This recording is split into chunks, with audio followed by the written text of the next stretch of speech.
Well, in this video we're going to be looking at the seat. Now, my seat, which is under here, the whole top of the cover, this front part, has fell completely through. I think the base is okay, and the strap ends are a bit naff and rusty.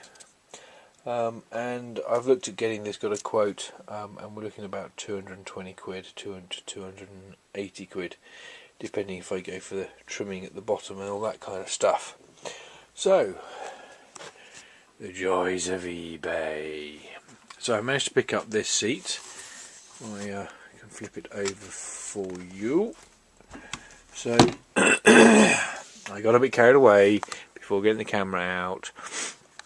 So, with a bit of a fight, and to be honest, a little use of a little blowtorch, I managed to get the handle off, and the whole saddle is looking to be in reasonably good condition. I have not yet found any tears or rips or holes or anything like that. It looks fairly good. Bit of a scuff up here, don't think it's a rip though or a tear. Honda.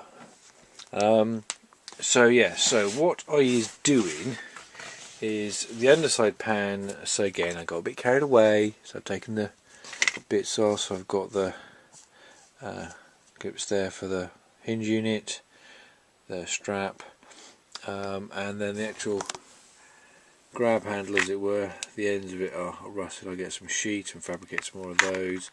The screws are gone, as it were. They're quite badly rusted and the head's quite bad, so I might have difficulty reusing those, but we'll see. So what I'm going to do is just use a wire brush or Dremel brush, and I'm going to try and get rid of as much of the rust as I can. I'm probably, to be honest, I'm then just going to probably just use some Hammerite crust. This is not a paid for production, which is great for getting rid of rust or converting it, etc. And I then main paint it. But with the crust, it won't affect the paint, and I won't lose any of the original stamps that are on the seats that I would quite like to keep. If I painted it, I'd obviously lose them. So I'm missing one of the rubbers at the rear end, here at the back end, but I've got the other two rubbers in. I'm not going to remove those in case they go in there. They snap quite easily. So yeah, I'm just going to get in there, get rid of some of this rust, and clean it up. I'm not going to film that because that's going to be as boring as hell, but I'll show you once I finish cleaning up and derusting it as best as I can with a little Dremel tool. The blowtorch I mentioned earlier on was literally just to heat up these nuts for the screw to come out for the grab handle. Slightly singed the plastic trimming here, can't be helped really, but it did mean I managed to get those screws out, which without that technique they weren't going anywhere. So yeah. So I'll put back to you in a bit. See you in a bit. Bye. Just to give you a brief idea of what I'm doing. This is it.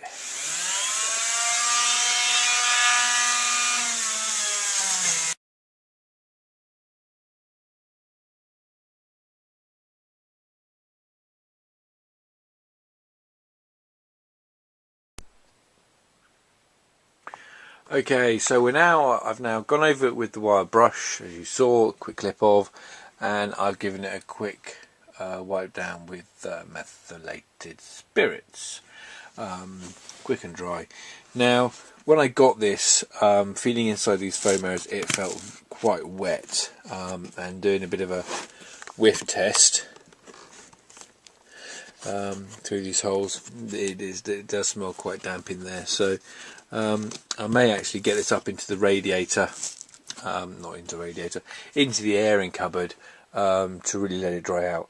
But what I'm going to do is I'm going to let it really dry a little bit with the methylated spirits, have a cup of tea, and then I'm going to get this crust out and paint it over with crust so you can see what the crust does, Hammerite crust to it. So yeah, they are sort of aerial shot, all the speckly rusty areas, etc.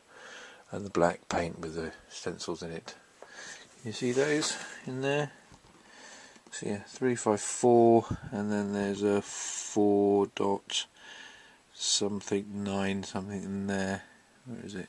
If I point the camera, you might be able to see it.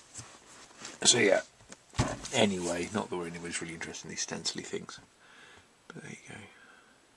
So yeah, so leave it dry a bit, have a cup of tea, and then we'll crust it.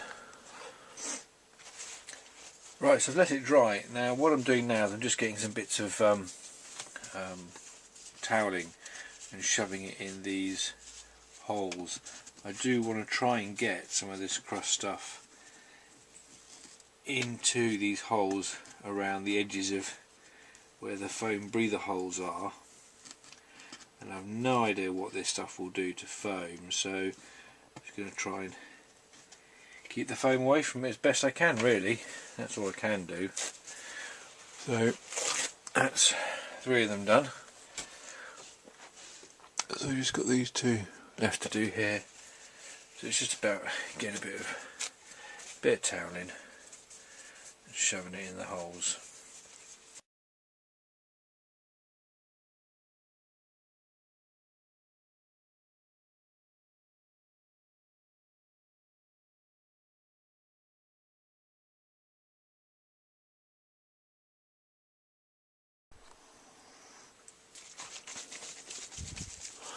So give it a good shake,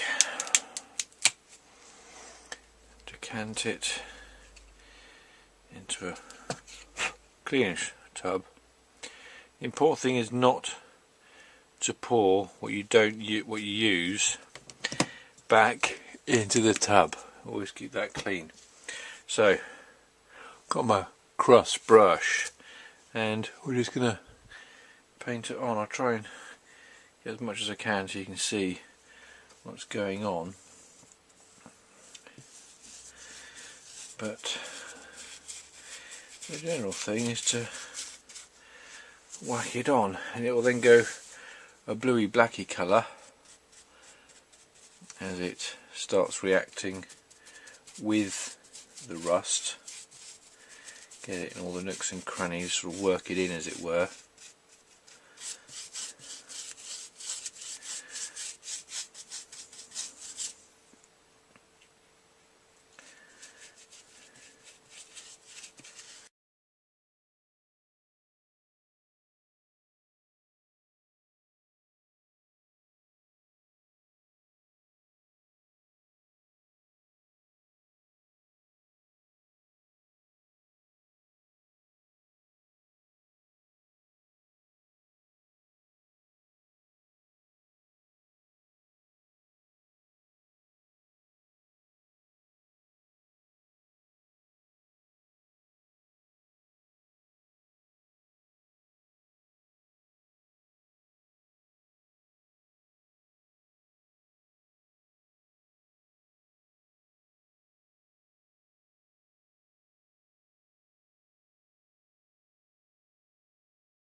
Okay.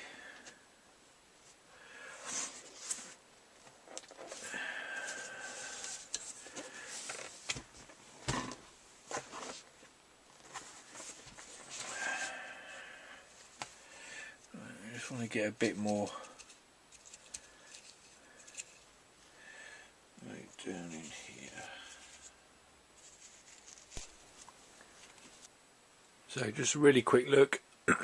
This is after about 10 minutes or so. Get that right. There we are. So you can see how the rusty areas, particularly in there, hopefully you can see, have all converted into a black material. So I'm going to leave this to dry overnight and I'll come back to it. And I'll show you the rest as we progress on the Honda CB200 motorcycle seat. So, yeah.